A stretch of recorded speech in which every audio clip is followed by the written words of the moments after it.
नमस्कार. आजच्या भागात आपण पाहणार आहोत. इकडे संजय देवासमोर रडत असतो तेव्हा तो म्हणायला लागतो, देवा काहीही कर आणि माझ्या मुलाला वाचव. तुला हवे असेल ते मी द्यायला तयार आहे, पाहिजे तेवढे पैसे द्यायला तयार आहे, पण प्लीज काही करून माझ्या मुलाला वाचव. हे सगळं बोलणं मामा बागे राहून ऐकत असतात. तो सतत म्हणत असतो, प्लीज देवा काहीही कर, माझा एकुलता एक मुलगा आहे, त्याला वाचव, त्याला किडनीची खरंच खूप गरज आहे. तो अक्षरशः देवासमोर विनवण्या करत असतो. मामांना हे सगळं ऐकून थोडंसं मनाला दुखतं की याच्या बाबतीत एवढं वाईट कसं काय होऊ शकतं. तर दुसरीकडे भैरवी इकडे तिच्या धुंदीमध्ये असते.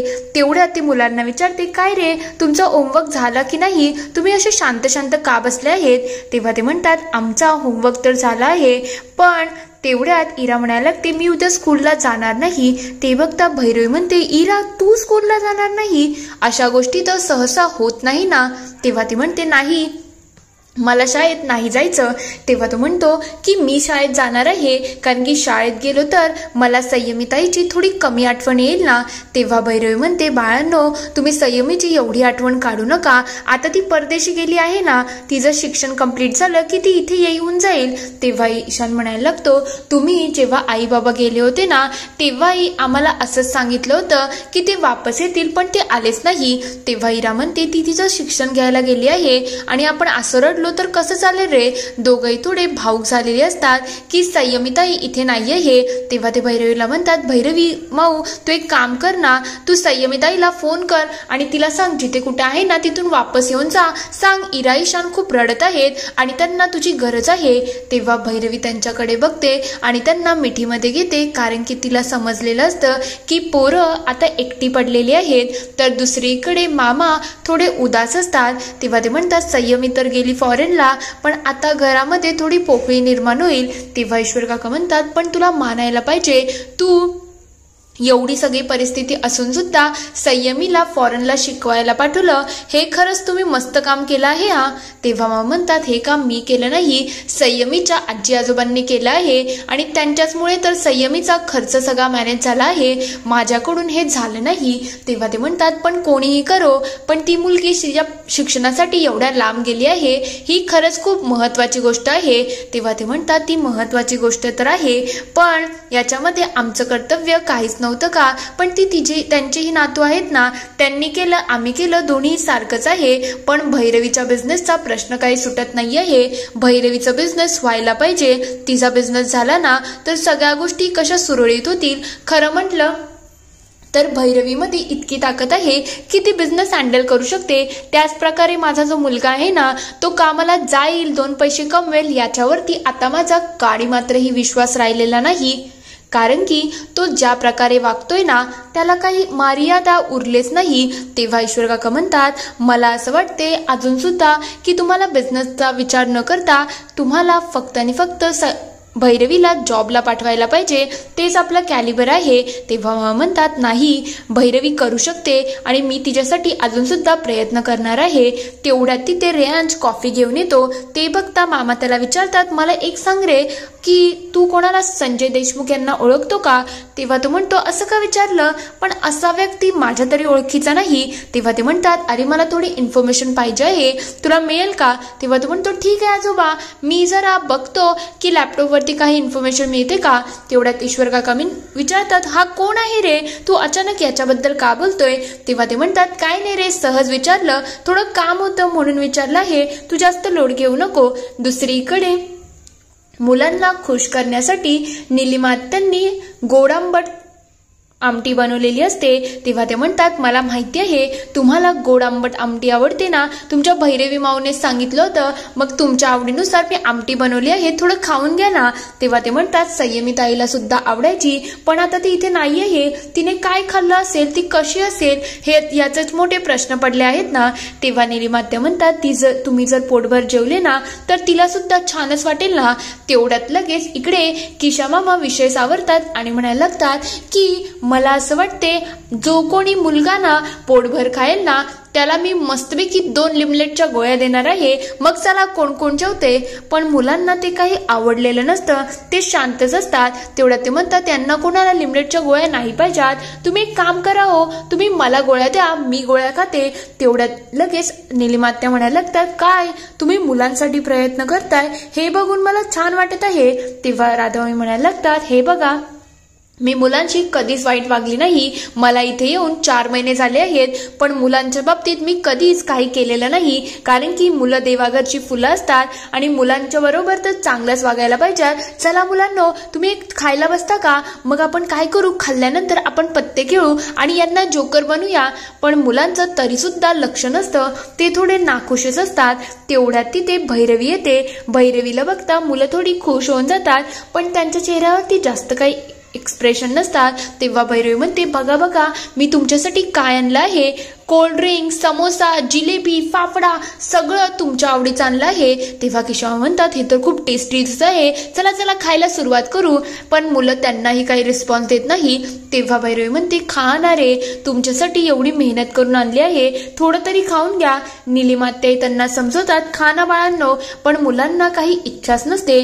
तेव्हा भैरवी म्हणते, चुकी माझीच झाली आहे की मी संयमीला एवढ्या लांब पाठवलं, मला तिला पाठवायलाच नव्हतं पाहिजे. तिचं स्वप्न पूर्ण करताना मी विचारच केला नाही की मी दुसऱ्या कोणाला दुखवत आहे. माझी चूक झाली, मीच नेहमी चुकीची आहे, सगळ्यांचं चांगलं करायला जाते पण नेहमी मीच चुकीची ठरते ना. मी तिला सांगते की नको ग बाळा, तू नको शिकू, तुला काहीच करण्यामध्ये इंटरेस्ट नाही. ती लगेच बाजूला जाऊन बसते. हे बघता मुलं भैरवीच्या जवळ जातात आणि तिला समजवतात, माऊ तू चुकीची नाही आहे, आम्हाला माहिती आहे संयमिताई शिकायला गेली आहे, ती तिचं करिअर बनवायला गेली आहे, मग आता आम्ही असं वागणार नाही. आम्हाला आज थोडं सॅड वाटत होतं ना, म्हणून आम्ही असं वागलो, पण याच्या पुढे आम्ही दोघंही असं बिलकुल वागणार नाही. आणि तू तर भारीच आहेस, आता तू जेव्हा मोठी होशील ना तेव्हा तर आम्हाला खूप आवडेल ना. तेव्हा भैरवी म्हणते, ठीक आहे मुलांना, चला आता आपण खाऊन घेऊया. तेव्हा केशव म्हणायला लागतात, माझ्या पोटामध्ये कावळे ओढत आहे, काव काव सुरू झाला आहे. तेव्हा ईशान म्हणतो, काय कावळे बिवळे चाललंय तुमचं, क्रो म्हणतात त्याला, तुम्ही उगाच वाटेल ते बोलू नका, चला चला आपण खायला जाऊ. सगळे लगेच एन्जॉय करायला लागतात. तर दुसरीकडे इकडे रेयांश म्हणत असतो, इकडे संजय देशमुख तर खूप सारी नावं आहेत, तुम्ही सांगा याच्यातलं कोण आहे. तेवढ्यात तो एक एक करून फोटो दाखवतो. 1-2 फोटो बघितल्यानंतर मामा म्हणायला लागतात, हाच माणूस आहे, याच्याबद्दल काही इन्फॉर्मेशन आहे का बघ ना. तेव्हा तो म्हणतो, हा संजय देशमुख आहे आणि हा खूप मोठा व्यक्ती आहे, याच्या कॅफेच्या खूप साऱ्या फ्रँचायझी आहेत. तेव्हा ते विचारतात, हे तर चांगलं आहे, पण त्याच्या घरामध्ये कोण असतं रे, ते समजेल का. तेव्हा रेयांश म्हणतो, हो याच्या घरामध्ये आणि याची बायको असतो. आणि वरून सीन असा आहे की यांचा मुलगा आहे ना, तो मेडिकली थोडा इश्यू आहे, लहानपणीच त्याची एक किडनी गेली होती आणि आता दुसरी किडनी सुद्धा फेल झाली आहे. तेव्हा मामा सगळ्या गोष्टींचा बारकाईने विचार करायला लागतात की हे सगळं खरं आहे, म्हणजे विश्वास ठेवू शकतो. तर दुसरीकडे अनिश खूप चिडलेला असतो. तेव्हा तो म्हणतो, मी सांगितलं आहे ना, आता ती ऑफर नाही एक्सेप्ट करायची, मग तरी सुद्धा तुम्ही त्याच्यावरती का लागत आहात आणि तुमचं चाललं तरी काय आहे. तेव्हा भैरवी म्हणते, अनिश तू इतक्या खालच्या थराला जाशील असं मला वाटलं नव्हतं, तू माझा डेथ सर्टिफिकेट बनवून तिथून पैसे उकळणार होता. तेव्हा तो म्हणतो, हे सगळं करतात आणि हे लिगली केलं आहे मी, मग आता माझ्यावरती काहीच येणार नाही. तेव्हा भैरवी म्हणते, अरे तुला माहिती आहे का तू काय करतोय, याच्यामध्ये फसला तर तू आतमध्ये जाऊ शकतो. तेव्हा तो म्हणतो, मी फसणार नाही आहे, मोठी मोठी लोक फ्रॉड करतात आणि पळून जातात आणि त्या एवढ्याशा गोष्टीसाठी माझ्यावरती का बरे येतील. तेव्हा भैरवी म्हणते, ती मोठी लोक आहोत, आपण नाही, आपण लहानच आहोत आणि असे सगळे फ्रॉड करायचे नसतात. कागदोपत्री बायकोला मारून तुला काय भेटणार होतं याची तुला तरी आयडिया आहे का की तू कोणत्या थराला चालला आहे. तेव्हा तो म्हणतो, मला शिकवायचं नाही, माझ्यासाठी आता पैसा इम्पॉर्टंट आहे. तेव्हा भैरवी म्हणते, अनिश मला मारून पैसा इम्पॉर्टंट असेल ना तर तो तुलाच ठेव, मला या सगळ्यामध्ये राहिलेलं नाही, मी अजून सुद्धा सगळ्यांशी तुझ्यासाठी भांडत आहे, मग माझा तुझ्यावरचा थोडाफार का जो विश्वास राहिला आहे ना तो सुद्धा मोडू देऊ नको, नाही तर सगळं संपल्यामध्ये जमा असेल. भैरवी लगेच चिडून तिथून निघून जाते. तर दुसरीकडे रेयांश म्हणत असतो, काय झालं, तुम्ही याच्याबद्दल काय इन्फॉर्मेशन घेतली. मामा तातडीने तिथून निघून जायला लागलेले असतात. तेव्हा ईश्वर काका त्यांना अडवतात आणि म्हणायला लागतात, काय झालं रे, तू कुठे चालला आहे, आता अचानक एवढ्या गडबडीमध्ये का निघाला. तेव्हा ते म्हणतात, काही नाही रे, एक महत्वाचं काम आठवलं तिकडेच चाललो आहे. तेव्हा ते म्हणतात मग हा प्रकरण काय आहे, तू काय याच्या ते कामाविमाला लागणार आहे का? तेव्हा ते म्हणतात नाही रे छे असं काहीच विचार नाहीये हे. तेव्हा ते म्हणतात मग विचार काय आहे तुझा? मला अजून सुद्धा वाटते तुम्ही बिझनेसचा विचार सोडून भैरवीला कामाला लागायला पाहिजे. तेव्हा ते म्हणतात मला कितीही त्रास झाला ना तरी सुद्धा भैरवीला तर मी स्वतःच्या पायावरती उभं करेल म्हणजे करेल आणि तिच्या बिझनेससाठी मी काहीही करू शकतो, कोणताही त्रास सहन करू शकतो. दुसरीकडे राधा आणि किशा इकडे मस्तपैकी शेंगदाणे खात बसलेले असतात. तेव्हा ते म्हणतात मला आता एक व्यक्ती तर गेली आहे, म्हणजे संयमी तर आता लंडनला गेली, आता असंच करून आपल्याला दुसऱ्या व्यक्तींनाही काढायला पाहिजे. तेव्हा ते म्हणतात मुलांना काढायचं आहे का? तेव्हा ती म्हणते मुलांचं काय हो, मुलांना तर आपण थोडंसं घाबरवलं ना की ती त्यांच्या आजी आजोबांकडे जाऊ शकतात. मुलांबद्दल मी बोलतच नाहीये, हे माझी गोष्ट वेगळीकडे आहे. तेव्हा ते म्हणतात मग काय भैरवी आणि अनिशला दूर करायचं का? म्हणजे दोघांमध्ये काही झालं तर भैरवी मुलांना घेऊन तिच्या आईकडे जाईल. तेव्हा ते म्हणतात असं काहीच होणार नाही, भैरवी या घराला बसलेली नागिन आहे, ती असा तिचा वेळ का घालूनच बसली आहे. एक वेळ अनिशला घरातून हकलेल पण ती काय घर सोडत नसते. माझा नियम त्या चेटकिनीकडे आहे, ती चेटकीन सतत माझ्या डोक्यामध्ये जाते. तेव्हा केशव म्हणतात तिला काढणं कठीण आहे, तिला या घरातून कोणीच हकलू शकत नाही. तेव्हा ते म्हणतात असं काहीच नाही आहे, ती जरा माझ्या डोक्यात जास्तच जायला लागली आहे आणि तिला काढणं गरजेचं झालं आहे, तिच्यामुळे सगळ्याच गोष्टी खराब होत चालल्या आहेत. तेव्हा किशोर म्हणायला लागतात तिला कधी काढायला लागेल माहिती का? जेव्हा भाऊजी घरात नसतील तेव्हा तिच्यावरती वार करायला लागेल, तेव्हा जाऊन तर ती घराच्या बाहेर निघेल, नाही तर ती काय घर सोडत नसते. तेव्हा तू विचार कर की तुला काय करायचं आहे. राधा मामी सगळ्या गोष्टींचा बारकाईने विचार करायला सुरुवात करतात की काय करायला पाहिजे आणि कसं या चेटकिनीला घराबाहेर काढायचं आहे. दुसरीकडे भैरवी इकडे योगिताला भेटलेली असते. तेव्हा ती म्हणते काय ग भैरवी, बरं झालं तुम्ही संयमीला एवढ्या बाहेर पाठवलं, खरंच तुम्ही ग्रेट अपॉर्च्युनिटी होती ही. तेव्हा ती म्हणते हो पण कसं बसं प्रयत्न करून हे सगळं झालं आहे. तेव्हा योगिता म्हणते म्हणून तर मला आणि माझ्या नवऱ्याला पुढची 10 वर्ष कमवायचं आहे आणि आमच्या मुलीच्या शिक्षणासाठी खर्च करायला लागेल, त्याच्याचमुळे तर मी तुझ्याकडून आस लावून बसलेली आहे की तू तुझा बिझनेस चालू करशील आणि त्याच्यामध्ये आम्हाला कामाला देशील. तेव्हा भैरवी म्हणते तुझं म्हणणं बरोबर आहे ग, पण ते आमच्याकडून होत नाही आहे ना.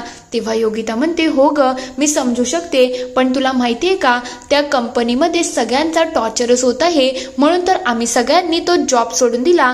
तेव्हा भैरवी म्हणते माझं आणि बाबांचं किती दिवस झालं ऑफिसबद्दल काही बोलणंच झालं नाहीये, हे सगळं ठीक तर आहे ना. तेव्हा ती म्हणतात आम्ही सगळ्यांनी म्हणजे मीही सोडलं, काकांनी सोडलं, आता सगळे नवीन व्यक्ती आले आहेत आणि ती हर्षाना तिथे येऊन जाऊन सगळ्यांना टॉर्चर करत असते. मामांचे तर अक्षरशः हाल करते, पण त्यांचा असा वय झाला आहे म्हणून त्यांना दुसरीकडे नोकरी भेटणार नाही, त्याचमुळे ते गपगुमाने सगळं ऐकून घेतात, कारण की त्यांच्याकडे पर्यायच नाही आहे ना, म्हणून ते सगळं ऐकतात. आणि ती हर्षाना त्यांना दररोज टॉर्चर करत असते. त्यांना तर तुला खरं म्हणजे त्यांना सपोर्ट करायला पाहिजे आणि जर तुझा बिझनेस चालू झाला ना तर आमच्यासाठी नाही पण मामांसाठी खरंच खूप छान होऊ शकतं, म्हणून तुला तुझ्या बिझनेसचा सिरियसली विचार करायला पाहिजे. तेव्हा ती म्हणते अगं पण मी तुम्हाला तेवढा पगार देऊ शकत नाही. तेव्हा ती म्हणते आत्ता देऊ शकत नाही, पण जशी तू ग्रो करशील तेव्हा आमचा पगार चांगला होईल, आम्हाला तुझ्यावरती विश्वास आहे. तू जसाच बिझनेस सुरू करशील ना आम्ही सगळेजण तुझ्याकडे कामाला येऊ. आम्ही खरंच तुझ्याकडे आस लावून बसलो आहोत, कारण की एवढ्या मुलींना मी भेटली पण त्याच्यामध्ये सगळ्यात हुशार आणि सगळ्यात कॅलिबर असणारी तूच एक व्यक्ती आहेस जी काहीही करू शकते. खरं म्हटलं तर हर्षा बॉस आहे, पण तू बॉस सारखी बॉस नव्हती, तू सगळ्यांना समजून घ्यायची, म्हणून तर तुझ्यावरती सगळ्यांचा जीव सुद्धा आहे. खरंच भैरवी तुला बिझनेस सुरू करायला पाहिजे. जर तू बिझनेस सुरू केला ना तर आमच्या सगळ्यांचंही थोडं भलं होऊन जाईल. थोड्या वेळानंतर भैरवी घरी येते. तेव्हा नीलिमात्या म्हणतात खरंच संयमीला पाठवण्याचा निर्णय खूप छान होता, पण तरी सुद्धा मला हे सगळं ऐकल्यानंतर टेन्शन येत आहे. दादाला या वयामध्ये सुद्धा काम करायला लागत आहे, त्याला तर हे वयामध्ये नातवंडाबरोबर खेळायला पाहिजे, स्वतःची तब्येत जपायला पाहिजे, आरामात जगायला पाहिजे, पण त्याला असं काम करायला लागते. त्यांनी जॉब सोडला तर चालणार नाही का? तेव्हा भैरवी म्हणते तुमचं म्हणणं मलाही पटत आहे, पण आपल्या घराची सिच्युएशन सुद्धा तुम्हाला माहिती आहे ना, माझं जॉब तर गेला आहे, अनिशला जॉबमध्ये इंटरेस्ट नाही आहे आणि तो पैशाचं काय करतो याचा काही नियमच रागत नाही. खरं म्हटलं जर सुकटनकरांची आपण ऑफर एक्सेप्ट केली ना तर आपल्या सगळ्यांचं आयुष्य थोडंच बेटर होऊ शकतं. खरं म्हणजे मुलांचं शिक्षण आहे, पुढच्या सगळ्या गोष्टी आहेत, आपल्याला मोठं घरसुद्धा घ्यायचं आहे आणि त्यासाठी बिझनेसच एक चांगला ऑप्शन आहे. तिथूनच आपलं आयुष्य स्टेबल होऊ शकतं. तेवढ्यात तिचं लक्ष देवाकडे जातं आणि ती म्हणायला लागते, देवा काहीतरी चमत्कार कर ज्याच्याने मी सुकटनकरांची ऑफर एक्सेप्ट करू शकेल. कारण की 2च दिवस राहिले आहेत आणि या गोष्टी नाही झाल्या ना तर मुलांचं भविष्य आणि सगळ्याच गोष्टी खराब होऊ शकतात. नीलिमात्या सुद्धा देवापुढे हात जोडतात आणि म्हणायला लागतात, देवा खरंच काहीतरी कर, आमच्या घरावरचे हे संकट बाहेर पडू दे. भैरवी तेवढ्यात पाया पडते आणि तिच्या डोक्यावरती ते फूल पडतं. ते बघता नीलिमात्या म्हणायला लागतात, देवाने कौल दिला आहे म्हणजे नक्कीच काहीतरी चांगलं होणार आहे. इथे हा एपिसोड संपतो. पुढील भागात आपण बघणार आहोत अनिश मामांना म्हणत असतो, तुम्ही 50 लाख रुपये कुठून आणले मला खरं खरं सांगा आणि जर तुमच्याकडे एवढा पैसा होता तर तुम्ही मला पैसा का दिला नाही. तेव्हा तो म्हणतो, जर नाही सांगितलं तर मी मला स्वतःला पेटवून घेईल. तेव्हा भैरवी म्हणते, अनिश काय करतोय तुझं, तुला तरी कळतंय का.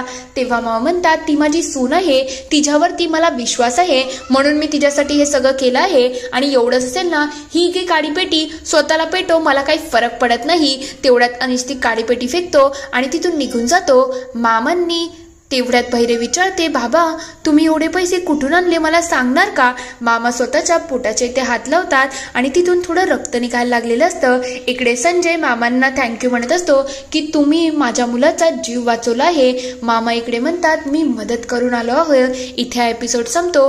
आता मामांनी मदत तर केली आहे पण स्वतःची किडनी विकून खरंच ही किडनी विकणं योग्य होतं की अयोग्य, तुम्हाला काय वाटतं ते मला कमेंटमध्ये नक्की कळवा. व्हिडिओ आवडला असेल तर लाईक करा, शेअर करा आणि चॅनलला सबस्क्राईब करून घंटी वाजवायला विसरू नका. नवीन व्हिडिओजच्या नोटिफिकेशनसाठी. व्हिडिओ बघितल्याबद्दल धन्यवाद.